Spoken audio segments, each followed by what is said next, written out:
성도 여러분 안녕하세요. 하나님의 은혜가 함께 하시기를 바랍니다.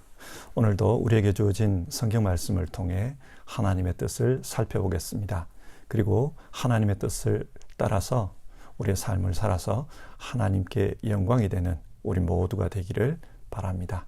먼저 사도신경으로 우리의 신앙을 같이 고백하겠습니다.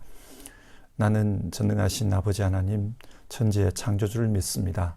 나는 그의 유일하신 아들 우리 주 예수 그리스도를 믿습니다. 그는 성령으로 잉태되어 동정녀 마리아에게서 나시고 본디오 빌라도에게 고난을 받아 십자가에 못 박혀 죽으시고 장사된 지 사흘 만에 죽은 자 가운데서 다시 살아나셨으며 하늘에 오르시어 전능하신 아버지 하나님 우편에 앉아 계시다가 거기로부터 살아있는 자와 죽은 자를 심판하러 오십니다. 나는 성령을 믿으며 거룩한 공교회와 성도의 교제와 죄를 용서받는 것과 몸의 부활과 영생을 믿습니다. 아멘. 오늘 살펴보실 하나님의 말씀은 고린도전서 14장 13절부터 해서 25절까지의 말씀입니다. 주어진 성경 말씀을 받들어 읽겠습니다.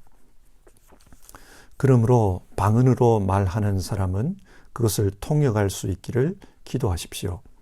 내가 방언으로 기도하면 내 영은 기도하지만 내 마음은 아무런 열매를 얻지 못합니다. 그렇다면 어떻게 해야 하겠습니까? 나는 영으로 기도하고 또 깨친 마음으로도 기도하겠습니다. 나는 영으로 찬미하고 또 깨친 마음으로도 찬미하겠습니다. 그렇지 않고 그대가 영으로만 감사를 드리면 갓 믿기 시작한 사람은 그것이 무슨 뜻인지를 알아듣지 못하므로 어떻게 그 감사 기도에 아멘 하고 말할 수 있겠습니까? 그대가 훌륭하게 감사 기도를 드린다고 해도 다른 사람에게는 덕이 되지 않습니다. 나는 여러분 가운데 누구보다도 더 많이 방언을 말할 수 있음을 하나님께 감사합니다. 그러나 나는 방언으로 만마디 말을 하기보다도 다른 사람을 가르치기 위하여 나의 깨친 마음으로 교회에서 5마디 말을 하기를 원합니다. 형제자매 여러분, 생각하는 데는 아이가 되지 마십시오. 악에는 아이가 되고 생각하는 데는 어른이 되십시오. 율법에 이렇게 기록되어 있습니다. 주님께서 말씀하시기를 내가 방언을 하는 사람의 혀와 딴 나라 사람의 입술을 이 백성에게 말할지라도 그들은 나의 말을 듣지 않을 것이다 하셨습니다. 그러므로 방언은 신자들에게 주는 표징이 아니라 불신자들에게 주는 표징이고 예언은 불신자들에게 주는 것이 아니라 신자들에게 주는 것입니다. 온 나라가, 온 교회가 한 자리에 모여서 모두가 방언으로 말하고 있으면 갓 믿기 시작한 사람이나 믿지 않는 사람이 들어와서 듣고 여러분을 미쳤다고 하지 않겠습니까? 그러나 모두가 예언을 말하고 있으면 갓 믿기 시작한 사람이나 믿지 않는 사람이 들어와서 듣고 그 모두에게 질책을 받고 심판을 받아서 그 마음속에 숨은 일이 드러나게 됩니다. 그래서 그는 엎드려서 하나님께 경배하면서 참으로 하나님께서 여러분 가운데 계십니다 하고 환히 말할 것입니다. 아멘.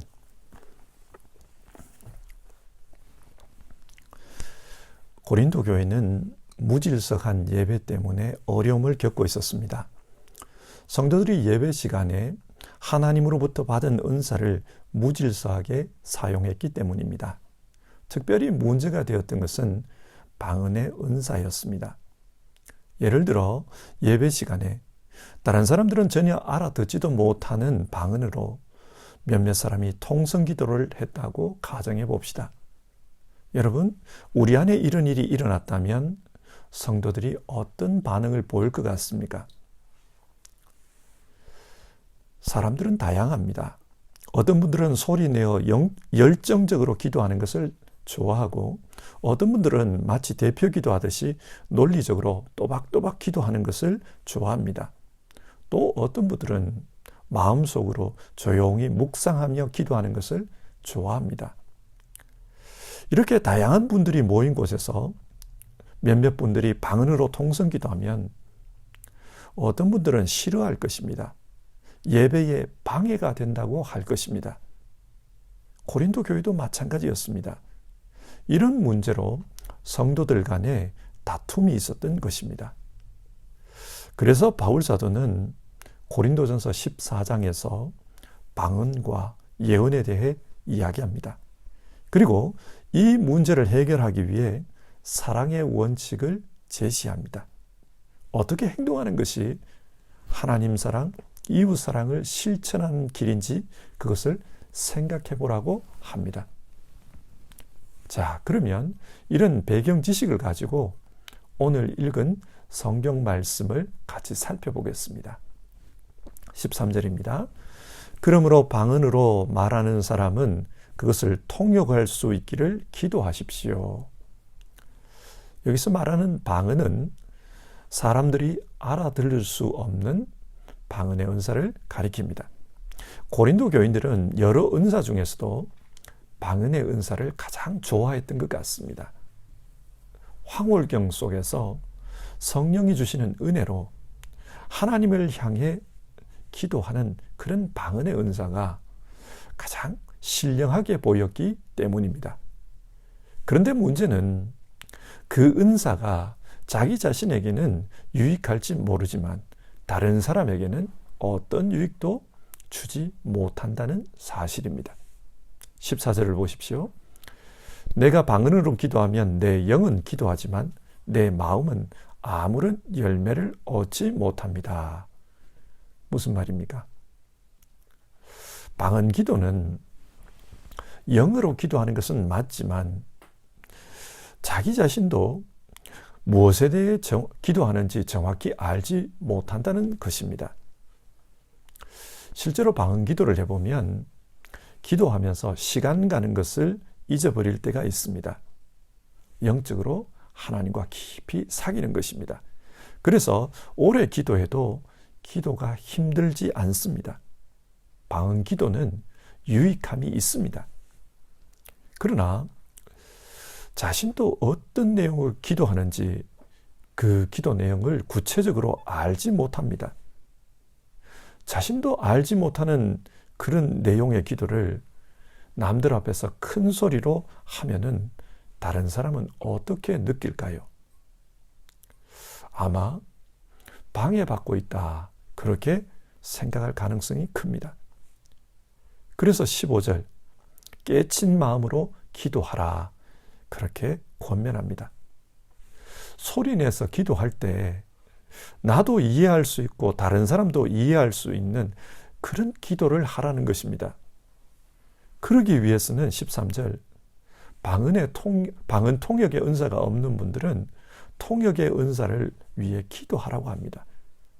마치 대표 기도를 하듯이 그렇게 다른 사람 앞에서 소리내어 기도하는 경우라면 무슨 말로 기도하는지 다른 사람도 알 수 있어야 한다는 것입니다. 함께 드리는 예배는 혼자 드리는 예배와는 성격이 다릅니다. 나도 은혜를 받아야 하지만 다른 사람도 은혜를 받아야 합니다.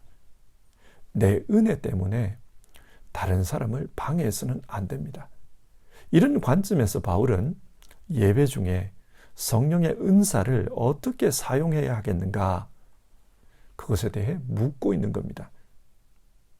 어떻게 행동해야 할까? 16절과 17절, 만약 방언이 통역되지 않는 상태라면 교회 전체에는 덕이 안 된다고 합니다. 이제 갓 신앙을 시작한 사람들의 경우 방언이 뭔지를 모릅니다.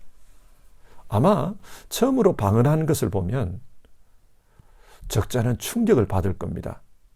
평소에 점잖던 분이 기도하면서 마치 술 취한 사람처럼 행설수설한다, 그렇게 생각할 수도 있습니다. 그렇기 때문에 그 기도를 듣고 아멘, 이렇게 화답할 수 없습니다. 그래서 함께 모여서 예배할 때는 방언 통역을 할 수 있는 사람이 없다면 방언으로 기도하고 찬양하는 것을 삼가는 것이 좋다. 그렇게 권면합니다. 그것이 초신자들을 신앙적으로 세워가는 데 있어서 더 덕이 될 수 있습니다. 그러면서 바울은 방언의 은사를 자랑하는 사람들과 자기 자신을 대조시킵니다. 18절인데요. 나는 여러분 가운데 누구보다도 더 많이 방언을 말할 수 있음을 하나님께 감사드립니다. 바울은 고린도 교회에 다른 어떤 누구보다도 더 많이 방언을 할 수 있다고 이야기합니다. 그렇지 않겠습니까? 바울은 히브리 말을 할 줄 압니다. 헬라 말도 할 줄 압니다. 그리고 성도들이 말하고 있는 천사의 말, 그런 방언도 할 줄 압니다. 그러니 누구보다도 더 많이 방언을 말하겠지요. 하지만 그럼에도 불구하고 자기는 어떻게 행동하겠다고 합니까? 19절. 그러나 나는 방언으로 만마디 말을 하기보다도 다른 사람을 가르치기 위하여 나의 깨친 마음으로 교회에서 5마디 말을 하기를 원합니다. 지금 바울에게 있어서 제일 중요한 것은 어떻게 행동하는 것이 교회에 덕이 되는가, 그것입니다. 다른 사람들이 못 알아듣는 말로 만마디 말하는 것보다는 다른 사람들이 알아듣는 5마디 말로 가르치는 것이 더 덕이 된다. 그렇게 이야기합니다. 은사는 좋은 것입니다. 하나님께서 우리에게 선물로 주신 것이기 때문입니다. 따라서 방언의 은사도 좋은 것입니다. 그러나 그 방언의 은사가 자기 신앙에만 도움이 되고 다른 사람의 신앙에 방해가 된다면 공적인 예배에서는 삼가는 것이 바람직하다. 바울은 그렇게 교훈합니다.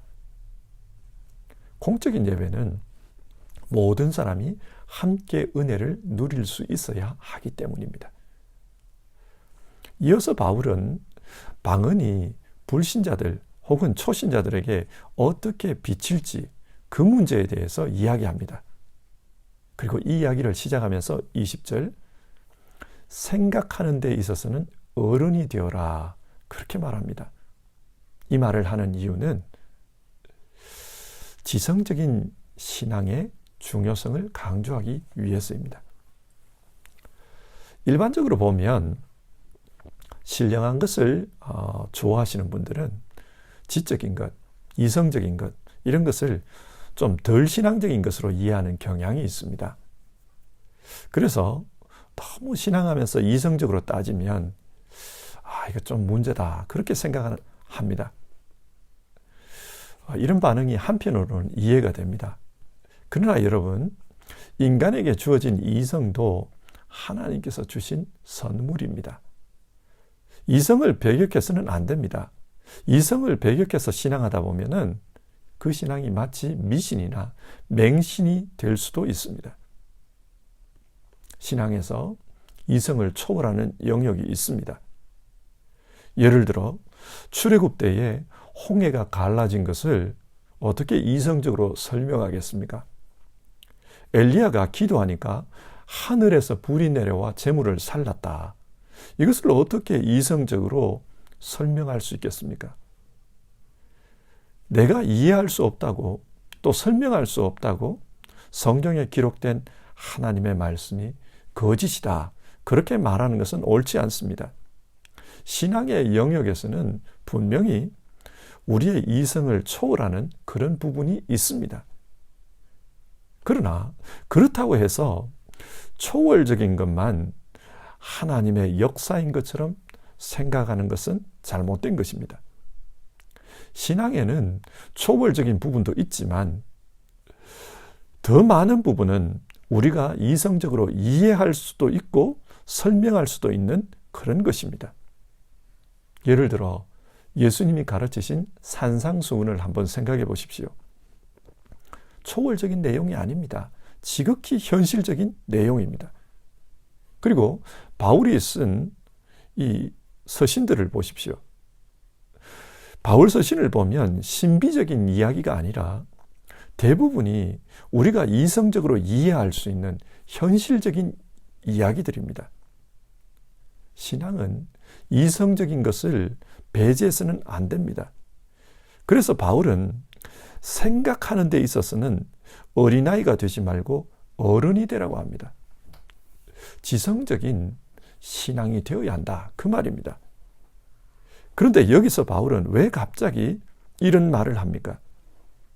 왜 이성적인 그런 신앙에 대해서 이야기합니까? 너무 신비적인 것만을 추구하는 분들은 인간이 이해할 수 없는 초월적인 은사가 나타나야 마치 하나님께서 역사하는 것처럼 그렇게 생각합니다.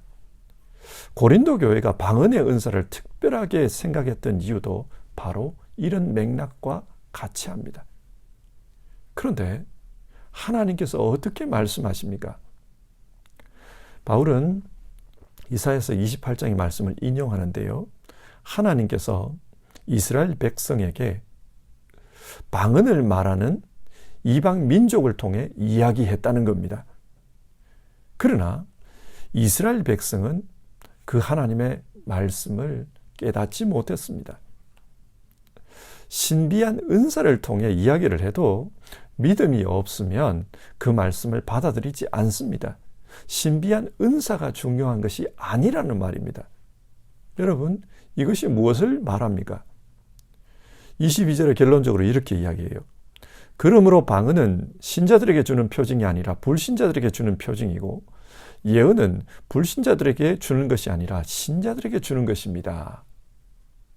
방언의 은사는 안 믿는 사람들이 보면 뭔가 있기는 있구나 그렇게 느낄 것입니다. 그래서 방언은 불신자에게 주는 표징이라고 말합니다. 그러나 이미 믿는 사람들에게는 방언보다는 예언의 말씀이 더 유익하다는 거예요. 왜 그런가? 방언은 그 내용을 모르면 아무런 유익이 없습니다. 하지만 예언은 듣는 사람으로 하여금 깨닫게 하기 때문에 신앙생활의 변화를 일으킵니다. 그래서 유익합니다. 바울은 실제적인 예를 말합니다. 23절을 보면 온 교회가 함께 모여서 예배하는데 모두가 방언을 말한다면 어떻게 될까? 그러면은 안 믿는 사람들이나 초신자들의 경우 예배가 뭐 이래? 왜 이렇게 질서가 없어? 그렇게 생각할 것이라는 겁니다. 하지만 24절 모두가 예언을 말한다면 어떻게 될까? 그 예언의 말씀을 통해서 자신의 죄를 깨닫는 이들이 나올 겁니다. 그리고 하나님 앞에서 회개하고 돌아와서 하나님을 경배할 것이라고 합니다. 그래서 오래된 성도들과 초신자들 또 믿는 사람들과 믿지 않는 사람들이 함께 모여드리는 공적인 예배에서는 알아들을 수 없는 그런 방언보다는 알아들을 수 있는 예언의 말씀이 훨씬 더 유익하다. 그런 말을 합니다. 그래서 방언의 은사를 통해 예배를 혼란스럽게 하지 말라. 그렇게 권면하고 있는 겁니다. 자, 오늘의 말씀을 한번 정리해 봅시다. 바울은 예배와 관련해서 말하면서 방언의 은사에 대해 이야기하고 있습니다. 방언의 경우 하나님이 주신 은사이기 때문에 개인적으로는 유익함이 있습니다. 영적으로 좀 더 깊이 하나님과 대화할 수 있는 그런 유익함이 있습니다. 그러나 그렇게 유익한 방언이라 할지라도 함께 드리는 예배에서 사용되면 다른 사람에게 방해가 될 뿐만 아니라 안 믿는 사람들이 볼 때는 이상하게 보일 수도 있다. 그렇게 말합니다. 그래서 함께 모여 있을 때에는 이 은사를 삼가는 것이 더 좋을 것 같다. 그렇게 권면합니다. 여러분, 오늘 성경 말씀이 우리에게 무엇을 교훈합니까? 은사는 다 좋은 것입니다. 중요합니다. 하나님께서 우리에게 선물로 주셨기 때문에 유익함이 있습니다. 그러나 그럼에도 불구하고 공동체의 유익이 되지 않으면은 삼가라고 합니다. 공동체의 유익이 개인의 유익보다 더 중요하다는 말입니다. 이것이 사랑의 정신입니다. 고린도전서 13장 5절, 사랑은 자기의 유익을 구하지 않습니다. 사랑은 자기의 유익보다 다른 사람의 유익을 먼저 생각합니다. 그래서 사랑은 다른 사람들 앞에서 무례가 되지 않도록 행동합니다. 왜 그렇습니까? 다른 사람을 존중하기 때문에 그렇습니다. 진짜 상대방을 존중한다면 내 은사로 말미암아 그 사람에게 해가 되지 않나, 무례가 되지 않나, 그것을 생각한다는 거예요. 그래서 자기 은사를 뽐내기 위해서 내 은사가 당신의 은사보다 낫다, 그것을 뽐내기 위해서 교만해하지 않는다는 것입니다. 때로는 공동체 전체의 유익을 위해 은사 사용에 있어서 참고 견디는 모습이 필요합니다. 왜 이렇게 해야 할까요? 그래야 영적으로 다른 사람이 믿음의 집을 더 견고하게 잘 세워갈 수 있기 때문입니다. 예수님께서 제자들에게 남기셨던 마지막 말씀을 생각해 봅시다. 너희는 가서 모든 민족을 제자로 삼아서 아버지와 아들과 성령의 이름으로 세례를 주고 내가 너희에게 명령한 모든 것을 그들에게 가르쳐 지키게 하여라. 예수님께서 바라신 것은 모든 사람이 예수님의 제자로 성장해 가는 것이었습니다. 그렇게 제자로 성장해 갈 수 있도록 우리는 때로는 절제하고 때로는 도와줘야 합니다. 교회가 무슨 일을 하는가? 교회는 예수 사람을 만들어가는 일을 합니다. 교회는 어떤 세상적인 사업을 하는 것이 것도 아니고 또 세상적으로 볼 때 대단한 일을 하는 그런 곳이 아닙니다. 교회는 하나님 앞에서 중요한 일을 합니다. 그것이 뭡니까? 사람을 바꾸는 것입니다. 세상에 속한 사람을 예수의 사람으로 바꾸는 일, 그 일을 합니다. 그래서 그 사람이 예수님의 제자로 성장해 갈 수 있도록 그렇게 도와주고 끌어주는 것, 그게 교회가 할 일입니다. 이 목표를 위해서 먼저 신앙한 사람들은 때로는 자기의 유익을 삼갈 수 있어야 합니다. 내 은사가 아무리 내게 유익하다 할지라도 다른 사람이 그 은사로 말미암아 방해를 받거나 또 어려움을 겪는다면 삼갈 수 있어야 합니다. 이것이 오늘 방언의 은사를 통해 바울 사도가 이야기하는 바입니다. 목사는 많은 말을 하면서 살아가는 직분입니다. 말이 아무리 중요하다고 해도 때로는 삼가야 된다라는 것을 요즘 많이 느낍니다. 사람들에게 이런 말 저런 말, 그래서 교훈하고 권면하는 게 중요하다, 그렇게 느낄 때가 있어요. 그러나 너무 많은 말을 하다 보면은 오히려 그것이 사람들의 신앙에 방해가 될 수도 있다는 것을 느낍니다. 한국말에 과유불급이라는 말이 있지 않습니까? 과한 것은 모자라는 것만 못지 않다, 그런 말이죠. 때로는 우리의 은사가 다른 사람에게 방해가 될 수 있다. 때로는 나의 열심이 다른 사람에게 유익이 되지 못할 수도 있다. 우리는 그것을 생각해야 합니다. 그래서 함께 신앙할 때는 다른 사람들에게도 유익이 되도록 신앙하는 것, 그것이 중요합니다. 오늘 하루를 살면서 우리 같이 찬송하고 기도합시다. 내 신앙이 내 가정에게 또 내 친구들에게 또 나의 성도들에게 유익이 될 수 있도록 그렇게 신앙해야 되겠다. 우리가 그것을 다짐하면서 우리 같이 찬송하고 기도하겠습니다. 찬송가 321장입니다. 날 대속하신 예수께, 우리 1절 부르고 같이 기도하겠습니다.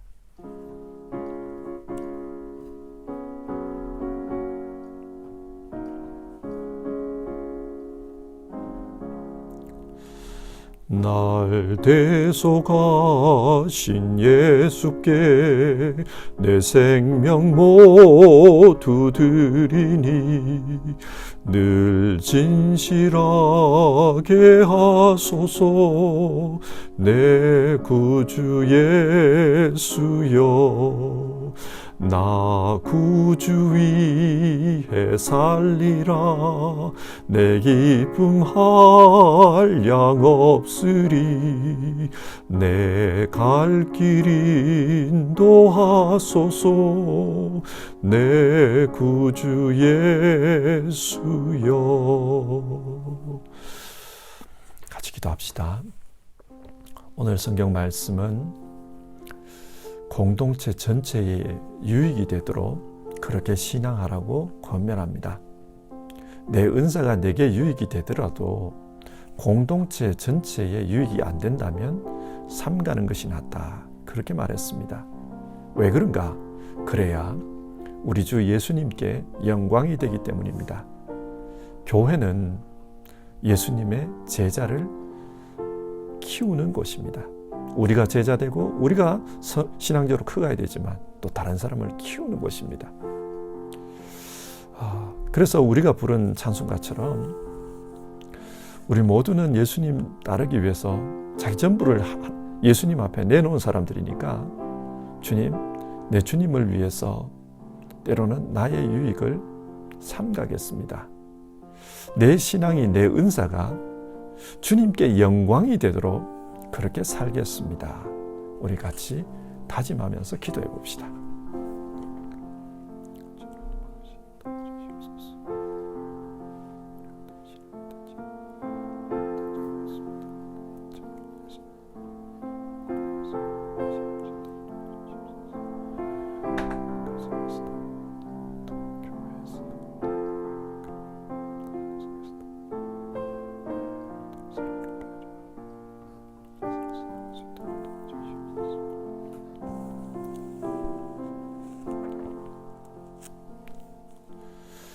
하나님 아버지, 오늘 성경 말씀을 통해 다른 사람을 배려하는 신앙, 참으로 다른 사람을 사랑으로 섬기는 신앙에 대해서 우리가 살펴보았습니다.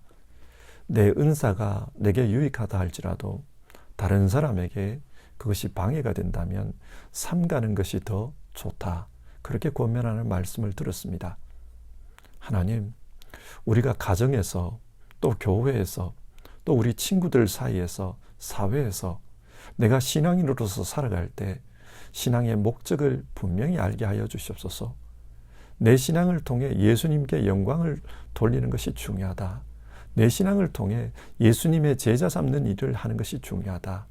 그 일을 위해서는 때로는 내가 삼가면서 사는 것이 중요하다. 우리가 그것을 기억하며 신앙하게 하여 주시옵소서. 우리의 말이 또 우리에게 주어진 은사가 하나님께 영광이 되도록 쓰이게 하시고 또 우리 자신의 절제를 통해 또 하나님의 영광이 드러나도록 그렇게 우리를 이끌어 주시옵소서.